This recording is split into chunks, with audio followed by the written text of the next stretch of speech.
بسم اللہ الرحمن الرحیم۔ دوستو السلام علیکم۔ آج ہم آپ کو بتائیں گے حضور سیدنا شیخ عبدالقادر جیلانی غوث پاک رحمت اللہ علیہ کا مکمل واقعہ۔ آپ کی پیدائش شب اول رمضان 470 ہجری بمطابق 17 مارچ 1078 عیسوی میں ایران کے صوبہ کرمانشاہ کے شہر مغربی گیلان میں ہوئی، جس کو کیلان بھی کہا جاتا ہے، اور اسی لیے آپ کا ایک اور نام شیخ عبدالقادر گیلانی بھی ماخوذ ہے۔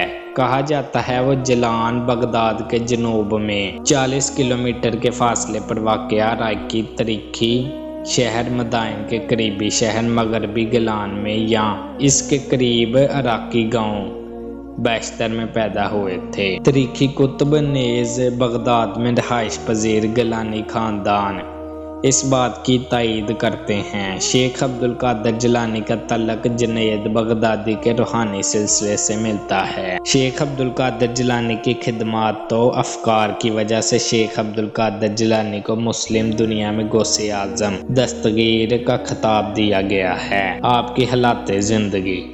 تمام علماء و اولیاء اس بات پر متفق ہیں کہ سیدنا عبدالقادر جیلانی مادرزاد یعنی پیدائشی ولی ہیں۔ آپ کی یہ کرامت بہت مشہور ہے کہ آپ ماہ رمضان المبارک میں طلوع فجر سے غروب آفتاب تک کبھی بھی دودھ نہیں پیتے تھے، اور یہ بات گیلان میں بہت مشہور تھی۔ ولد الاشراف ولد لا یرضی فی رمضان، یعنی سادات کے گھرانے میں ایک بچہ پیدا ہوا ہے جو رمضان میں دن بھر دودھ نہیں پیتا۔ کھیل کود سے لا تعلقی۔ بچپن میں عام طور پر بچے کھیل کود کے شوقین ہوتے ہیں، لیکن آپ بچپن ہی سے لہو لعب سے دور رہے۔ آپ کا ارشاد ہے کہ یعنی جب بھی میں بچوں کے ساتھ کھیلنے کا ارادہ کرتا تو میں سنتا تھا کہ کوئی کہنے والا مجھ سے کہتا، اے برکت والے میری طرف آ جا۔ ایک مرتبہ بعض لوگوں نے سید عبدالقادر جیلانی سے پوچھا کہ آپ کو ولایت کا علم کب ہوا؟ تو آپ نے جواب دیا کہ 10 برس کی عمر میں، جب میں مکتب میں پڑھنے کے لیے جاتا تو ایک غیبی آواز آیا کرتی تھی جس کو تمام اہل مکتب بھی سنا کرتے تھے۔ ترجمہ: اللہ کے ولی کے لیے جگہ کشیدہ کر دو۔ پرورش و تحصیل علم۔ آپ کے والد کے انتقال کے بعد آپ کی پرورش آپ کی والدہ اور آپ کے نانا نے کی۔ شیخ عبدالقادر جیلانی کا شجرہ نسب والد کی طرف سے حضرت امام حسن علیہ السلام اور والدہ کی طرف سے حضرت امام حسین علیہ السلام سے ملتا ہے، اور یوں آپ کا شجرہ نسب حضرت محمد مصطفیٰ صلی اللہ علیہ وآلہ وسلم سے جا ملتا ہے۔ 18 سال کی عمر میں شیخ عبدالقادر جیلانی تحصیل علم کے لیے بغداد تشریف لے گئے، جہاں آپ کو فقہ کے علم حضرت ابو سعید مبارک مخزومی رحمت اللہ علیہ، حدیث میں ابو بکر بن مظفر اور تفسیر کے لیے ابو محمد جعفر جیسے اساتذہ میسر آئے۔ ریاضت و مجاہات۔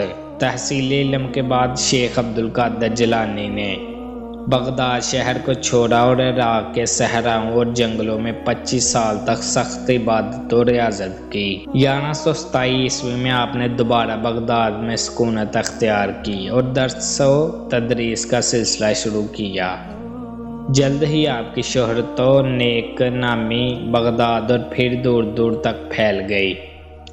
40 سال تک آپ نے اسلام کی تبلیغی سرگرمیوں میں بھرپور حصہ لیا۔ نتیجتاً ہزاروں لوگ مشرف اسلام ہوئے۔ آپ کا حلیہ مبارک: جسم نحیف، قد متوسط، رنگ گندمی، آواز بلند، سینہ کشیدہ، داڑھی لمبی چوڑی، چہرہ خوبصورت، سر بڑا، بہنوائیں ملی ہوئی ہیں۔ ازواج: شیخ عبدالقادر جیلانی نے مختلف اوقات میں 4 شادیاں کی، جبکہ ازواج زندگی کا آغاز 50 برس کی عمر میں سے کیا۔ ان کے نام یہ ہیں: سیدہ بی بی مدینہ بنت سید میر محمد، سیدہ بی بی صادقہ بنت سید محمد شفیع، سیدہ بی بی مومنہ، سیدہ بی بی صادقہ، اور آپ کی اولاد مبارک۔